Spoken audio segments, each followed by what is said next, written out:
ప్రభునందు ప్రియమైనటువంటి వారులారా, మన ప్రభువును రక్షకునైనటువంటి యేసుక్రీస్తు వారి యొక్క శుభనామములు మీ అందరికీ నా హృదయపూర్వక వందనములు శుభములు తెలియజేస్తున్నాను. ఉదయకాల సమయంలో దేవుని వాక్యాన్ని ధ్యానం చేసుకుందాము. ఈరోజు వాక్య ధ్యానం కొరకు మనం తీసుకున్నటువంటి లేఖన భాగము కీర్తనల గ్రంథము 18వ కీర్తన 28వ వచనం చదువుకుందాం. నా దీపము వెలిగించువాడవు నీవే, నా దేవుడైన యెహోవా చీకటిని నాకు వెలుగుగా చేయును. దేవుని నామమునకు మహిమ కలుగును గాక. ఈ మాటలు భక్తుడైన దావీదు పలికినటువంటి మాటలు. ఈ కీర్తన 18వ కీర్తన దావీదు రాసిన కీర్తన. దావీదు చెబుతున్నాడు, నా దీపమును వెలిగించువాడు నీవే ప్రభువా, నా దేవుడైన యెహోవా చీకటిని నాకు వెలుగుగా చేయునని చెప్పని చక్కగా దేవుని గురించి చెప్పగలుగుతున్నాడు. ఎందుకంటే మరి భక్తుడు తన జీవితంలో ప్రభువుని తనకెంతో ఆశ్రయదుర్గంగా చేసుకొని తన జీవితకాలం అంతా ప్రభు పైన ఆధారపడి జీవించిన వ్యక్తి కాబట్టి దేవునితో తనకున్న సన్నిహిత సంబంధాన్ని బట్టి దేవుని గురించి ఆ మాటలు తను తెలియచేస్తూ ఉన్నాడు.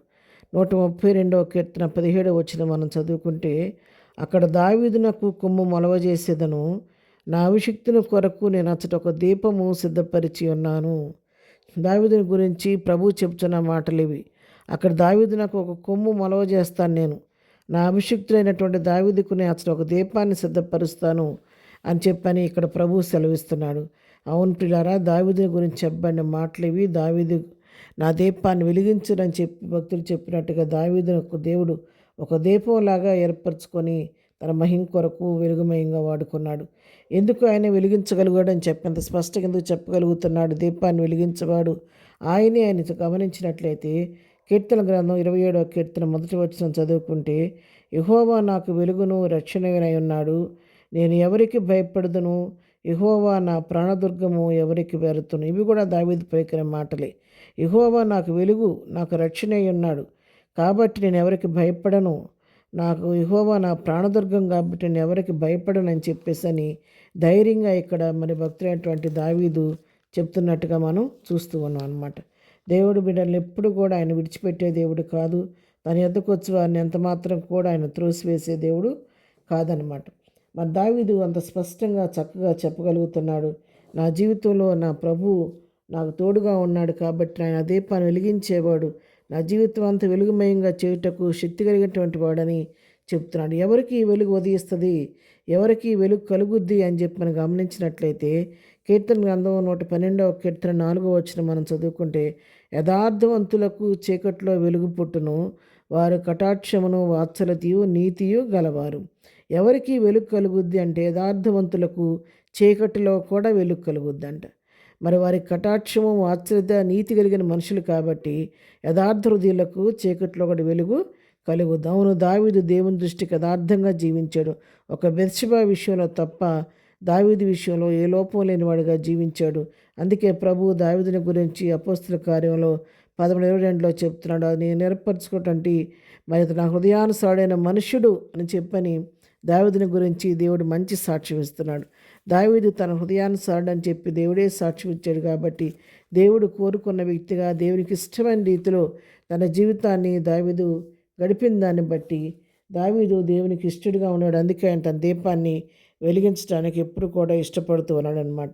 యెషయా గ్రంథము 58వ అధ్యాయం 10వ వచనం కూడా మనం చూసుకున్నట్లయితే, ఇక్కడ ఆశించిన దానిని ఆకలి కొనిన వానికి ఇచ్చి శ్రమపడిన దానిని తృప్తిపరిచిన ఎడల చీకట్లో నీ వెలుగు ప్రకాశించును, అంధకారం నీకు మధ్యాహ్నం వలె నుండును.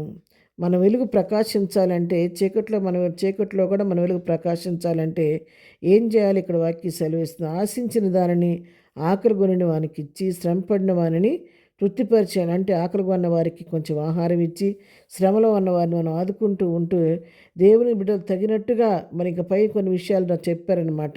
మరి జనులను ఇతరులను బాధించడం మానివేయాలి, వేలు పెట్టి చూపించడం తిరస్కరించడం మానివేసి చెడ్డదాని గురించి మాట్లాడటం మానివేసి ఆశించిన ఆకలి కొన్న వారికి ఆహారం ఇచ్చి శ్రమపడుతున్న వరకు సహాయం చేస్తే మన పరిస్థితి ఎట్లా ఉంటుందంటే చీకట్లో కూడా మనకు వెలుగు ప్రకాశిస్తుంది. అంధకారం ఎట్లా ఉంటుందంటే మనకు మధ్యాహ్నం వలె ఉంటుందని చెప్పి ఇక్కడ దేవుని వాక్యం సెలవిస్తుంది అన్నమాట.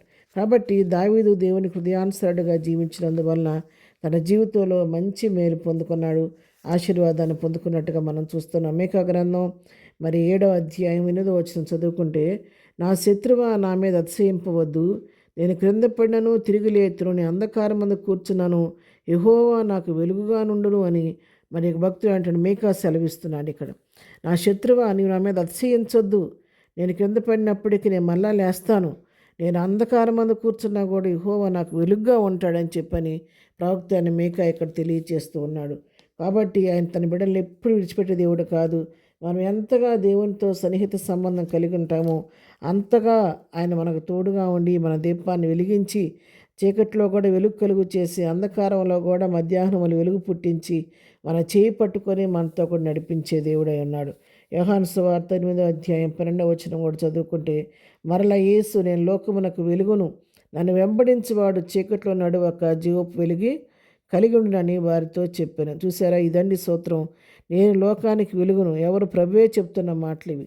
యేసు నేను లోకమునకు వెలుగును, నన్ను వెంబడించేవాడు చీకట్లో నడువక జీవపు వెలుగు కలిగి ఉండని వారితో చెప్తున్నాను. నేను లోకానికి వెలుగును కాబట్టి ఎవరైతే నన్ను హృదయపూర్వకంగా వెంబడిస్తారో, నన్ను అనుసరిస్తారో, నా ఆజ్ఞలను గైకొంటారో వారు చీకట్లో నడవకుండా వెలుగులో నడుస్తారు, వారి జీవపు వెలుగు కలిగి ఉంటారని చెప్పని ఇక్కడ దేవుడే వాగ్దానం చేస్తున్నాడు. కాబట్టి మన జీవితాల్లో మనము కూడా మన స్వశక్తి పైన ఆధారపడకుండా, మన సొంత జ్ఞానం పైన, సొంత ఆలోచనల పైన ఆధారపడుకోకుండా నీ పట్ల నా పట్ల దేవుని చిత్తం ఏంటో గ్రహించుకొని మన జీవితాలను మనం ఎప్పటికప్పుడు దేవుని యొక్క వాక్య పెరుగులో సరిచేసుకుంటూ, ప్రభువా నా దీపాన్ని వెలిగించి నీ చిత్తానుసారంగా నీ అడుగుజాడలను జీవింప చేయమని చిత్తాన్ని అప్పగించుకుంటే, ప్రభువు మనం ఆయన వెంబడించడం మనం నేర్చుకుంటే, ఆయన ఆజ్ఞలు మనం గైకొనే వారిగా ఉంటే ఆయన వెలుగు కాబట్టి వెలుగైన దేవుడు మనకు వెలుగును ప్రసాదించి చీకట్లో మనం ఉండనివ్వకోకుండా వెలుగు మార్గం నడిపించి తనకిష్టమైన త్రోవలో మనల్ని కూడా నడిపిస్తాడు. కాబట్టి ఆ విధంగా ప్రభు చిత్త ప్రకారం సాగిపోయి ప్రభు కృపకు పాత్రలు అవుదాం. ప్రార్థన చేసుకుందాం. ప్రేమగల తండ్రి, ఉదయకాల సమయంలో వాక్యాన్ని మా పిల్లలందరినీ పేరు పేరుని దీవించి ఆశీర్వదించండి.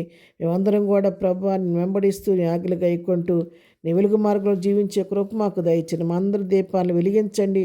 నీ ప్రకాశితమాలోంచి రావడానికి సహాయం చేయండి. ఏదైనా దీవులతో నింపి నడిపించండి. వెళుచున్న మార్గాల్లో తోడుగొనండి. చేర్చున్న పల్లెంట్లో నీ కాపుదలు దయచేయమని ఉదయకాల దీవులతో మా పిల్లలందరి కుటుంబాలను వారి జీవితాలను నింపి నడిపించమని సమస్త ఘనత మహిమ ప్రభావాలు మీరే పొందుకొని నీ కృపకు మమ్మల్ని అందరినీ పాత్రులుగా చేయమని, ప్రతి కీడు నుండి తప్పించమని యేసు పరిశుద్ధ నామంలో ప్రార్థించి అడిగి పొందుకొని ఉన్నాము తండ్రి. ఆమెన్. ప్రభు కృప సదాకాలము మనందరికీ తోడై ఉండి నడిపించును గాక. ఆమెన్.